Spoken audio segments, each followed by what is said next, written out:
Continuando con nuestro programa, amigos, tenemos la grata visita de Claudia Figueroa Oberlin, que es salvadoreña y guatemalteca, licenciada en Ciencias de la Educación por la Universidad Francisco Gavidia de El Salvador.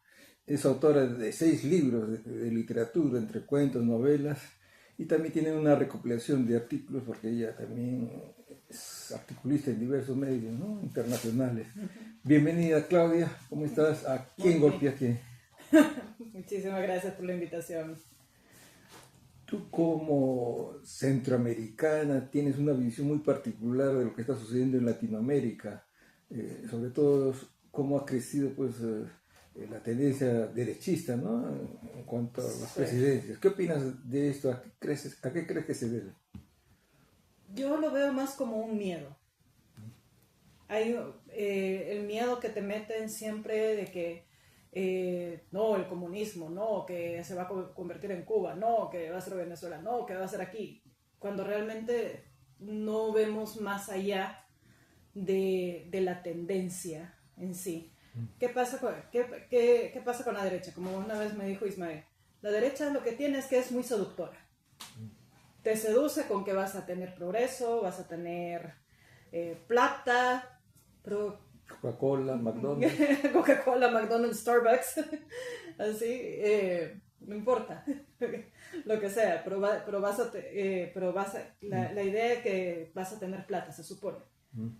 Pero, ¿cuál es la realidad? Por mucho que uno trabaje, la plata se va en 3 patadas. Así, se te va rapidísimo. No te alcanza ni para un chicle. Y perdón si exagero. No, que el comunismo es lo peor que puede pasar. Perdón, pero yo veo a países comunistas y tienen lo mejor del mundo. El mejor sistema educativo, la gente más inteligente, usan el capital, sí, porque tienen que usarlo de una manera inteligente para el beneficio de la población y no para el beneficio de unos pocos bolsillos. Pues sin embargo, los críticos del sistema socialista o comunista dicen, bueno, hay pobreza en Cuba, la gente tiene que hacer cola para comer, a veces no encuentra comida, se escapan de la isla. ¿Por qué es esto? Lo que pasa es que Cuba es un país que tiene un bloqueo. O sea, la gente, el ser humano por naturaleza tiene que comer. Así. Cuba es un país que está sitiado desde hace más de 60 años. Sitiado en el sentido de una guerra en sí, que vas y haces un estado de sitio en un lugar y matas de hambre y matas de sed a la población. Y así ha pasado. No puede comerciar con nadie y tienen los mejores médicos. Tiene uno de los mejores sistemas educativos a pesar de la pobreza que tiene. Pero ¿qué pasa? Como aquí voy a meter un poco, voy a herir un poco de susceptibilidades a mucha gente que le encanta Estados Unidos. Pero realmente cuando Fidel Castro toma el poder y quiere darle a la gente el país en sí, porque es su país. ¿Para qué yo me voy a enriquecer a costa de? Es mi país. Entonces, no le gustó a Estados Unidos porque a los Estados Unidos le quitaron a su títere, que era Batista, y ¿cuál es el arma que tienen los Estados Unidos? El bloqueo económico. Y como muchos países hacen comercio con Estados Unidos, y si hacen comercio con otros países que no se alían a Estados Unidos, entonces son los vetados, son los que no tienen ya recursos, los que no pueden comerciar, y su sistema llega a un punto que toca fondo. Así. Y una crítica común que se hace al socialismo marxista es que fomenta pues la lucha de clases y justamente las guerrillas, ¿no? Así pasó en Cuba, en El Salvador, donde has nacido, en el mismo Perú, o sea, ¿Sí? genera violencia, lo que comúnmente se llama terrorismo. ¿Qué podrías decir al respecto?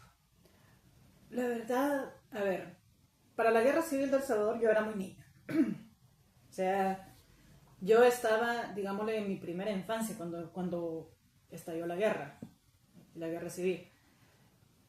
¿Qué pasó con la guerra civil? Según lo que te han contado o has leído. Según lo que yo he leído, porque obviamente no puedo decir que yo lo he vivido, o sea, sí se siente la tensión y se siente el miedo, porque cuando tú como niño vas con tus papás a la playa, por ejemplo, El Salvador es chiquito, es del tamaño más o menos de Ica, del departamento de Ica, solamente para que tengan una leve idea. Y vas a la playa o vas a una finca, pero estamos en la época de los 80.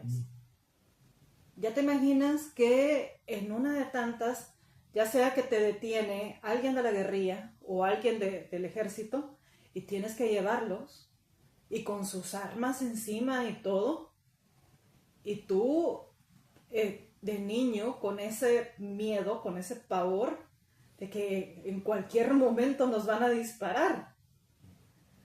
O vas en la carretera y el ejército te detiene porque a 100 metros allá se están matando entre el ejército y la guerrilla. Así.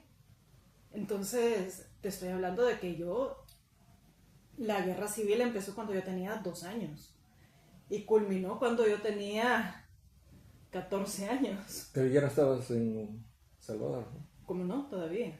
Ah, sí.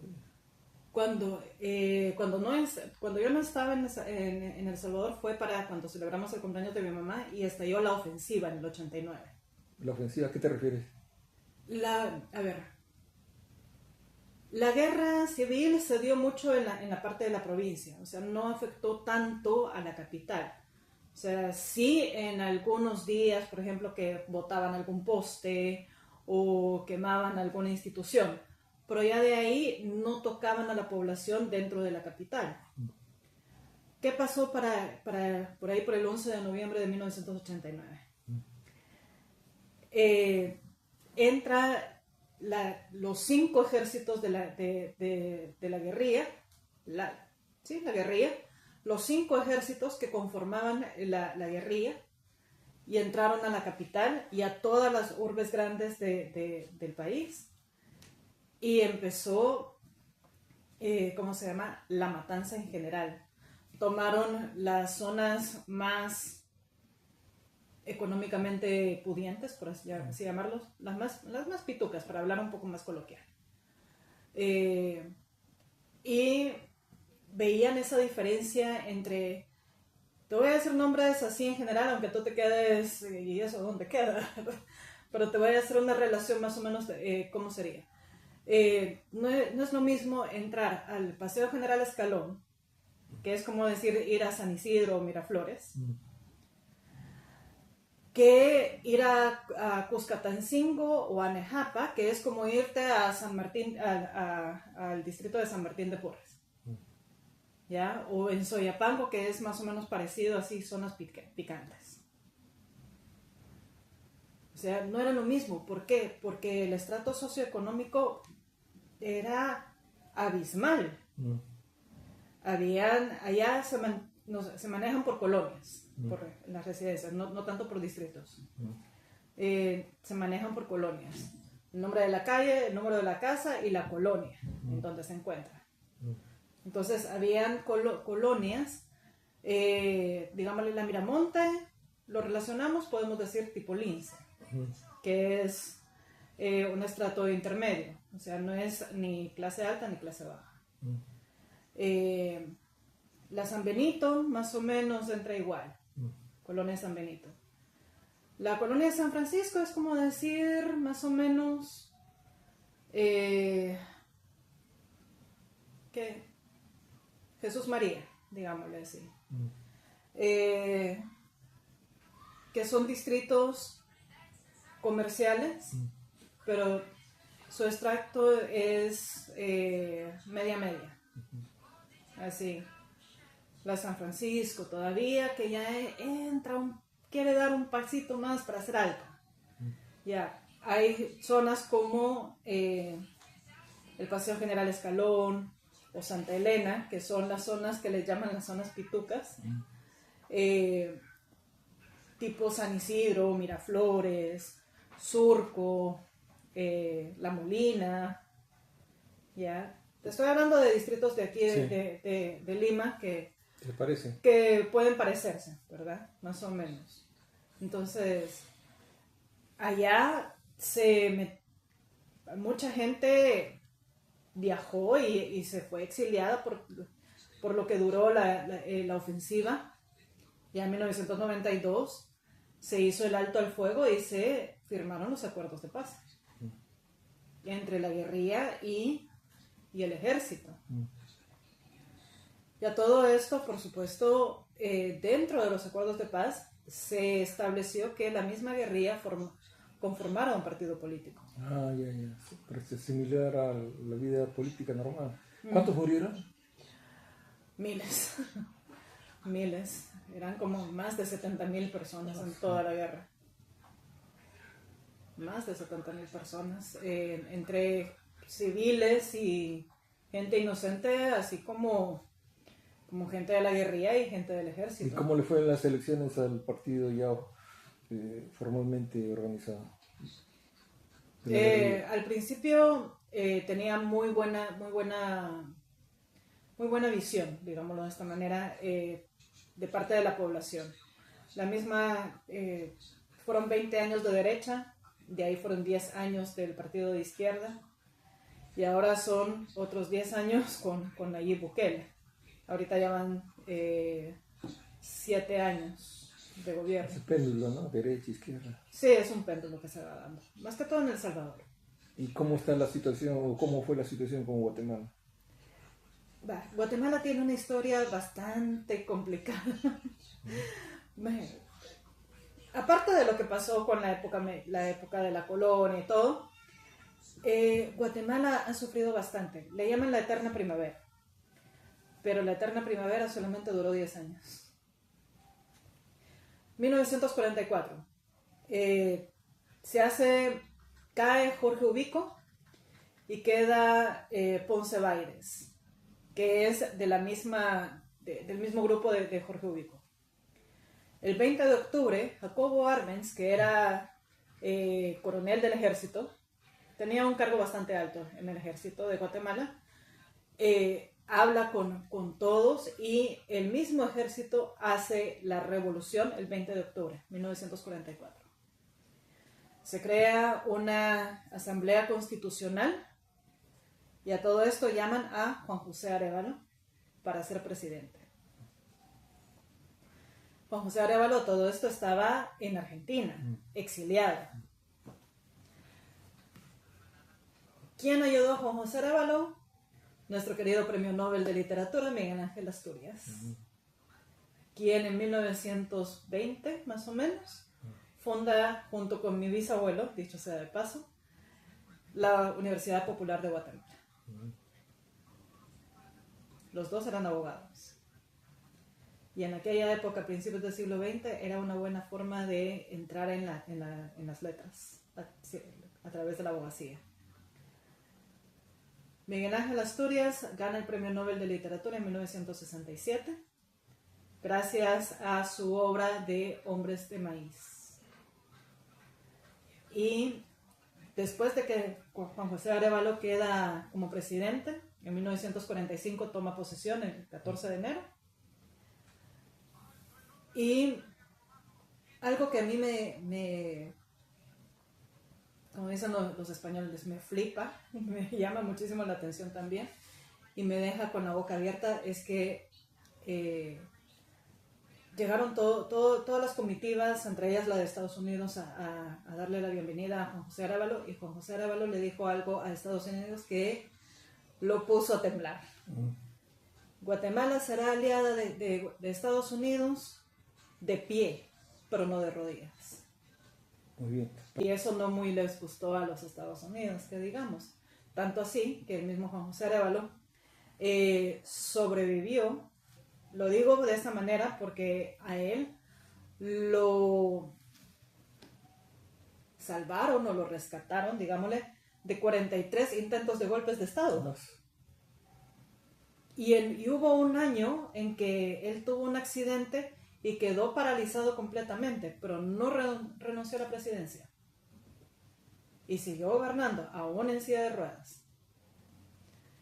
Creó el Instituto Guatemalteco de Seguridad Social, creó las bases para el Ministerio de Trabajo, creó las bases para crear el Código Laboral, el Código Laboral. Hizo las escuelas tipo federación, que son escuelas circulares, y su tesis se basó en la crítica de la razón pura de Kant, aplicado a la educación. Educador y filósofo. Educador y filósofo. Se puede decir que era un presidente progresista, ¿no? Me parece que el actual también lo es. El actual es hijo de él, es su hijo. El actual presidente de Guatemala es su hijo. Y ha sido, digámosle que de los mejores gobiernos que ha tenido Guatemala por lo que yo estoy viendo. Y de tendencia izquierdista. De tendencia izquierdista. ¿Y qué de los de derecha? La derecha está que da patadas y parejo. Que ¿qué pasa? Que hace alguien bien algo y de izquierda hace algo bien y la derecha dice que no puede ser, que aquí y allá. Viene la derecha, queda en el gobierno, medio hace algo y vienen los otros y empiezan a tirarse. Es así como toda la vida. Entonces ya están definidos más o menos los bloques de izquierda y derecha en Latinoamérica, ¿no? Están definidos, así es, bastante. Pero todo eso, tras bambalinas, está el imperio, ¿no? Así es, el que mueve los hilos ahí, el titiritero, por así decirlo. Y difícilmente pues se van a romper esos hilos. Difícilmente se van a romper. Pero por lo que yo estoy viendo y por lo que he escuchado también en Daniel Stulin, que por cierto me encanta ese hombre, él mismo dice, Estados Unidos está tirando patadas de ahogado. Y desde toda la vida, desde que se creó el Destino Manifiesto, Estados Unidos ha metido sus narices en donde no lo llaman. Eso fue en 1945 hasta 1951. En 1951 queda Jacobo Arbenz en Guatemala. Se mantiene todavía. ¿Por qué? Porque Jacobo Arbenz, a pesar de que era, lo digo, pongo entre comillas, de derecha, aunque sus acciones no eran nada que ver con la derecha, él tenía una visión bastante clara de cómo dirigir a Guatemala. Queda Jacobo Arbenz, él trabajó junto con Juan José Arévalo, de la mano, así, codo a codo. Juan José Arévalo era de izquierda, socialista. Jacobo Arbenz, él se declaraba de derecha, capitalista, pero te digo, sus acciones no tienen nada que ver con la derecha, así te lo pongo. Quizás su discurso era derechista para actuar finalmente. Exacto. De otra manera, ¿no? De otra manera. Una estrategia. Era una estrategia, así es. Porque, ¿qué pasa con Jacobo Arbenz? Jacobo Arbenz en 1953 crea la reforma agraria. A todo esto, Estados Unidos estaba la United Fruit Company desde 1899 que entró. Por eso es que toda Centroamérica, muy buena parte de Latinoamérica le llamaban las repúblicas bananeras. Sí, sí. Y ahorita queda como, la empresa queda como Chiquita Banana. Fíjate. Entonces, ¿qué pasó? 1953 se crea la reforma agraria. Le hacen un escándalo a Jacobo Arbenz. ¿Por qué? Porque había un montón de tierras ociosas. Recogió esas tierras ociosas y las puso a trabajar creó el banco de crédito, el banco agrícola, o el banco de crédito agrícola, que le prestaba a los agricultores o a los pequeños agricultores con intereses muy bajos para que el productor, el agricultor, pueda pagar su préstamo tranquilo sin llegar a deuda. Se estatizó la luz y estatizó las telecomunicaciones. ¿Por qué? Porque la United Fruit Company lo que tenía era un monopolio de todo. Ellos manejaban las comunicaciones, ellos manejaban la luz, la electricidad, ellos manejaban el transporte, o sea, todo lo que te imagines. O sea, todo lo que se supone que es derecho humano en sí. Los servicios básicos. Servicios básicos. ¿Y actualmente quién los maneja? Ahora, ya, después de haberlo estatizado, Estados Unidos estaba observando y empiezan a hacer berrinche. ¿Por qué? Porque quieras o no, el secretario de Eisenhower era uno de los hermanos Dulles y era uno de los accionistas de la United Fruit. Y el otro hermano Dulles era ¿cómo se llama? El que dirigía la CIA. Entonces, de ahí ponen a un aliado de Estados Unidos, Castillo Armas. En 1954 le hacen golpe de estado a Jacobo Arbenz. No le permitieron comprar, o sea, él quería comprar armas para defenderse. Ningún país de capitalista lo pudo venderle armas. Se fue exiliado y Estados Unidos amenazó a todos estos países, entre comillas, aliados de Estados Unidos, y lo bloquearon. Se quedó creo que en Checoslovaquia fue que se quedó. Ahí lo recibieron, pero no podía hacer nada, pues. Jacobo Arbenz. No podía hacer nada hasta que lo recibieron en Uruguay y ya de ahí en 1972 fallece en México. A todo esto. Así. Pero Jacobo Arbenz estuvo casado con una salvadoreña, por cierto. Entonces, a los salvadoreños tenemos nosotros nuestro gentilicio que somos los guanacos, nos llaman los guanacos.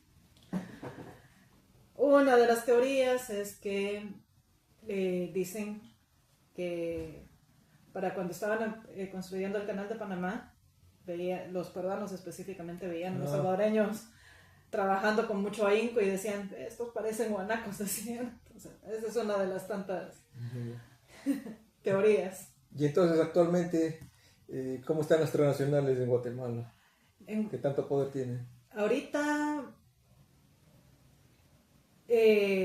están peleando bastante las transnacionales, porque con el gobierno de Arévalo están buscando maneras de cómo controlar la economía. Pero el mismo Arévalo les está bloqueando el paso también en ese sentido. ¿Qué empresas manejan los servicios de agua, electricidad, por ejemplo? Ya, electricidad... ¿El Estado o una corporación extranjera? No, ¿cómo se llama? Depende de donde tú vivas, porque está partido. Sí, depende de donde tú vivas, porque hay lugares, hay zonas en donde la misma urbanización, que es una misma sociedad, se encarga de controlar la luz y el agua. ¿Autogestionada? Autogestionada, así es. Pero la luz y el agua, por lo general en Guatemala, son gestionados por el Estado. El agua se llama la empresa de agua, Empagua, y la luz es...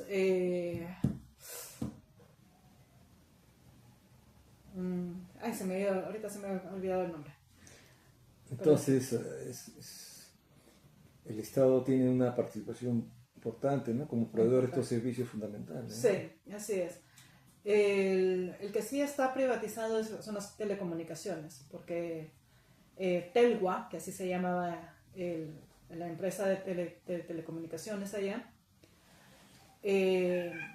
se dividió ya con las diferentes empresas que proveen celulares ahora. Que ahí tienes Movistar, tienes Claro, tienes de todo. ¿Vitel tiene? De Vietnam. Creo que sí. ¿De Estados Unidos? De Estados Unidos ahí sí, ahorita no recuerdo, pero creo que sí ha entrado en alguna de esas. Bueno, entonces, como has dicho, el imperio va a caer algún día, ¿no? Por su misma dinámica, ¿no? Todo imperio tiene su clímax, Sí. y de ahí llega su decadencia, ¿no? Sí, o sea, si nos vamos a la historia, mira Roma. Roma cayó en poco tiempo también, o sea, después de haberse expandido tanto, cae. Los incas, o sea, sin irnos muy lejos, ni siquiera al otro lado del charco, como decimos nosotros. Aquí nomás, el imperio Wari, el Wari cayó por disputas internas. El imperio Inca también por disputas internas. Ya al final se había dividido el imperio con Huáscar y Atahualpa. Pero ahí viene otro imperio. Y ahí viene otro imperio, que es el español, que también cayó al final. Pues el británico, el estadounidense y ahora el chino. El chino. Y así sucesivamente. Y no me extrañaría que sea el imperio chino. Muy bien, muchas gracias, Claudia, por compartir tus opiniones sobre estos temas tan interesantes. Agradezco nuevamente tu participación. Eso ha sido todo, amigos, por hoy. Soy Manuel Abraham Pacimiño y nos vemos en otra edición.